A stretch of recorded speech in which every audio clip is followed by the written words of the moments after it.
Hi Nearlyweds, I'm Susan Sutherland, president of Just Marry, and I'm here today with Jessica Utengo and Danielle Zarella, both event managers with Just Marry. And today we're going to look at things from a slightly different perspective. We're going to talk to you about how to be a good wedding guest, because we get asked all the time what the etiquette is for being a guest at a wedding. So stay tuned until the end of the video when we will show you how to download a free infographic that contains the answer to the #1 wedding guest etiquette question. So with that, we're going to go ahead and get started.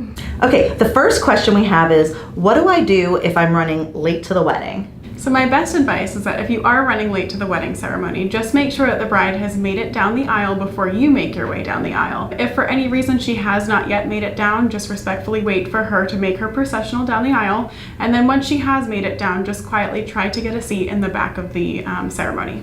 Really good advice. It's kind of tough when we're trying to keep people away from the wedding party, trying to get down the aisle, so that's good. So Jessica, now I'll ask you a question. If the couple has a set theme for their wedding, do I have to dress in that theme? I think not always. I mean, of course, it's great if you're able to dress in that theme, depending on what it is. If it's something simple like a color scheme, that's easy enough to go find the clothing for it. But if it's something like a steampunk wedding, that might be a little harder to find, which of course it's always great if you can, but I wouldn't feel obligated to. Good advice. What do you guys think?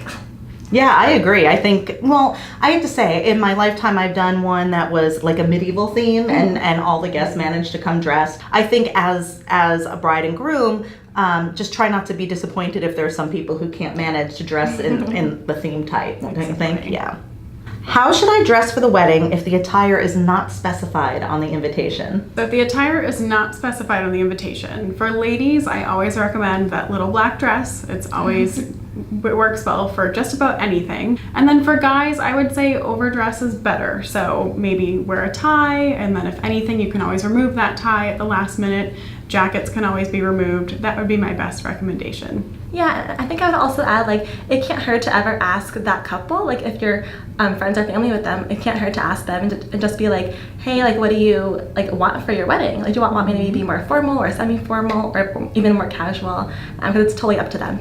My big thing is making sure you have the right shoes, because we do a lot of beach weddings and we have guests show up in big spiky heels. So try and understand where the ceremony and reception is taking place, because shoes that work great on the beach or at a dude ranch or something may not be the same shoes you'd wear if you're going to be in a cathedral and then, you know, a ballroom for reception.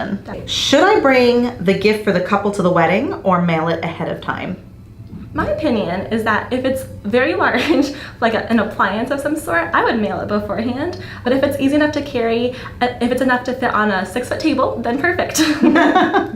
What do you think, Danielle? I definitely say mail it if it is a large item. And of course, it's always exciting to receive that surprise in the mail. Otherwise, definitely if you want to wrap it, make it look pretty, you could always bring it to the wedding, of course. I don't think I could possibly elaborate on anything about that. Although, in particular, if you're planning a destination wedding or you're attending a destination wedding, I would definitely suggest shipping it to the address rather than dragging it with you to the destination and having the couple drag it back home again. So another person asked, why did I get invited to just the reception and not the ceremony? So perhaps if you were invited to just the reception and not the ceremony, it could be that the couple has already had a ceremony, maybe just the two of them or at a destination beforehand, and the reception is just simply a celebration to have their friends and family join them in. Absolutely. Jessica, anything to add to that? I think that about covers it. Yeah, I can think of a few times in my career where we've done ceremonies, like one we flew a group to Italy, and so there was about 30 of them, and then they came back afterwards and had a reception for 200 people, so it helped keep the Italy portion a little bit smaller. And then it's kind of nice because the couple didn't throw that expectation on all those people to travel so far and incur that expense. Okay, another question that we've gotten is, what should I do if I RSVP'd yes to the wedding but then have to back out within a month of the wedding date? That is definitely tricky. If you find out that you do have to back out of the wedding within that month, let the couple know as soon as possible. They do have to give guaranteed numbers for food and beverage. At that time, they may be able to change their numbers, and if not, perhaps they could maybe add on an extra guest or something that they weren't able to invite because they had their list so small before. But there's definitely options, but just make sure to let them know as soon as you can. Very, very good advice. Excellent. Okay, Jessica, this question's for you. If I RSVP'd no to the wedding, do I still have to send a card or a gift? So if you RSVP no to the wedding, I do think that it's nice to send the couple at least a card to wish them well. I don't think that it has to be anything too crazy, like a big household appliance or anything too large, but just something to tell them that you are there in spirit. That's very nice idea. Excellent. Okay, the next question I have, and I'm going to toss it out to both of you. We'll start with Danielle. Can I bring my kids to the wedding? That is a great question that we get pretty often. So on the invitation, if it just lists you and your spouse, that could be an indication that they aren't having kids at their wedding. And of course, check the invitation as well. Sometimes it is listed that they are having a child-free wedding as well.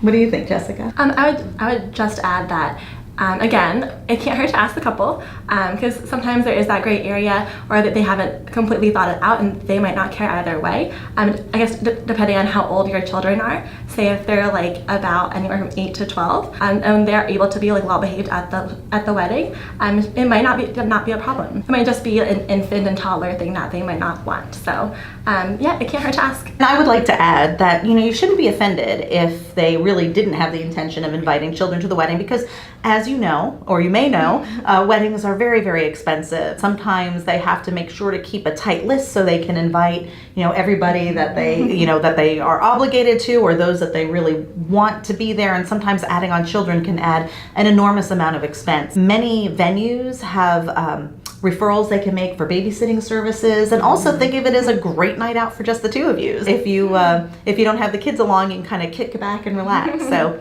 try not to be too upset if they do that. Okay, our next question is, what if I have special dietary restrictions? Jessica? So if you do, I would definitely tell the couple immediately.